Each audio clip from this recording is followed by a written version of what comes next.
Alors, quelques faits intéressants.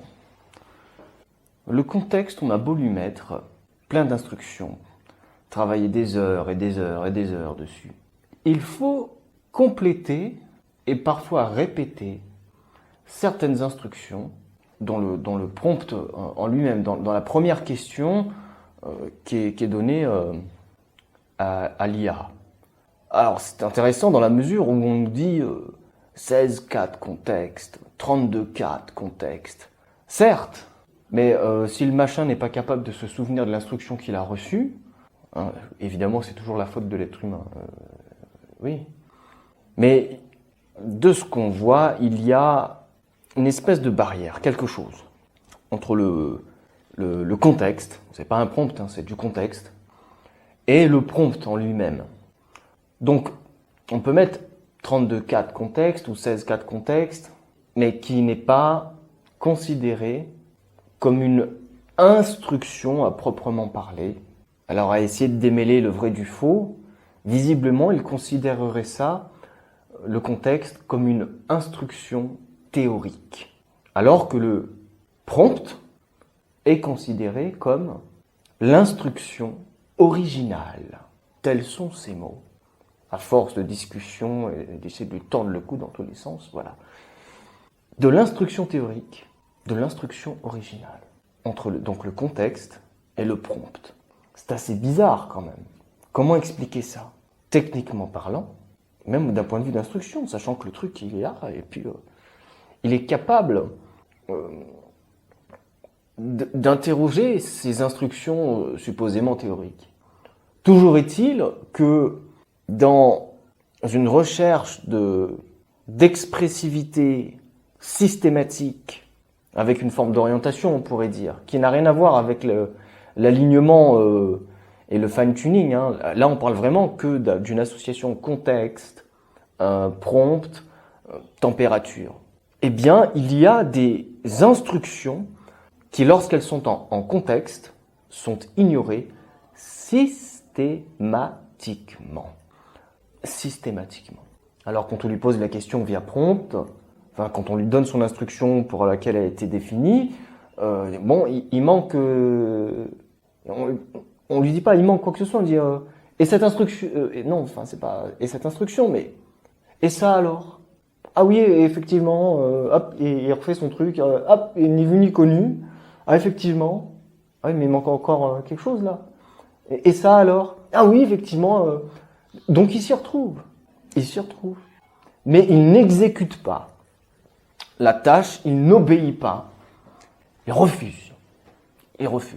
C'est au moins aussi persistant que les affaires de genre et les affaires de tendance woke. C'est très persistant cette chose-là. On se casse les dents sans arrêt. C'est très difficile de l'empêcher d'être woke. Hein. Très difficile.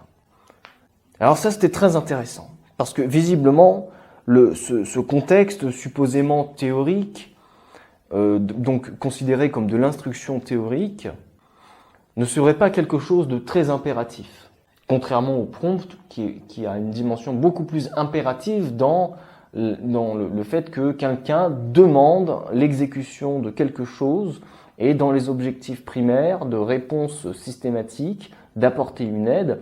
Alors une priorité va être accordée en termes d'importance à des consignes qui, dans le contexte d'instruction dite théorique, selon les mots de l'IA, c'est là une supposition traduite de l'expression de l'IA, bien, ça n'a pas la même priorité. Donc ce serait plutôt une dimension globale et générale, justement, de contextualisation. Mais cette contextualisation apporte des impératifs et des obligations nécessitant instruction comportementale, notamment. Et donc cette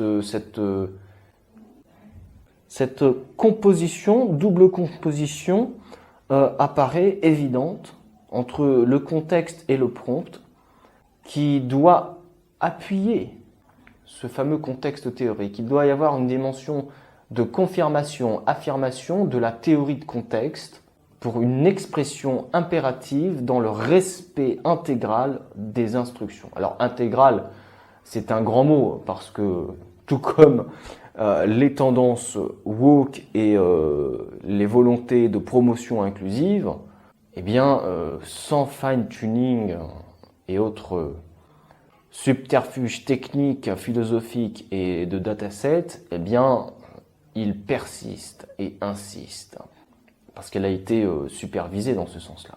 Mais comment un équilibrage de poids peut-il s'opérer de manière différente entre contexte et prompt? En tout cas, il y a quelque chose. Il y a quelque chose. Et donc j'ai pu extraire le rapport évident qu'il y a entre ces deux aspects. Donc qu'on le savait, mais en tout cas les aspects limitatifs nécessitant répétition dans le prompt et nécessitant donc réaffirmation par les caractères d'urgence, d'impératif, de crucial, adjectif et adverbe signifiant l'obligation absolue de considérer le contexte dit d'instruction théorique. Parce que la variation de la température à elle seule ne fonctionne pas dans cette obligation. Sur certains aspects, c'est ça qui est troublant, c'est que certaines consignes sont respectées à la lettre, et ce n'est pas une question, là, qu'on s'entende bien, de formulation hein, dans l'instruction et dans le prompt. Parce que quand on passe 50 heures sur 3 phrases, on a fait le tour. On a fait le tour, et quand ça donne toujours et systématiquement le même résultat, on a fait le tour. Donc je parle vraiment d'éléments spécifiques qui ne sont jamais considérés. Enfin, jamais dans le sens mon discours est absolu lui aussi. Non, n'est jamais considéré dans 80% des cas. De temps en temps, hop, ça considère. Comment se fait-il? Pourquoi? On ajoute des instructions, on en enlève, on remanie, il ne change rien.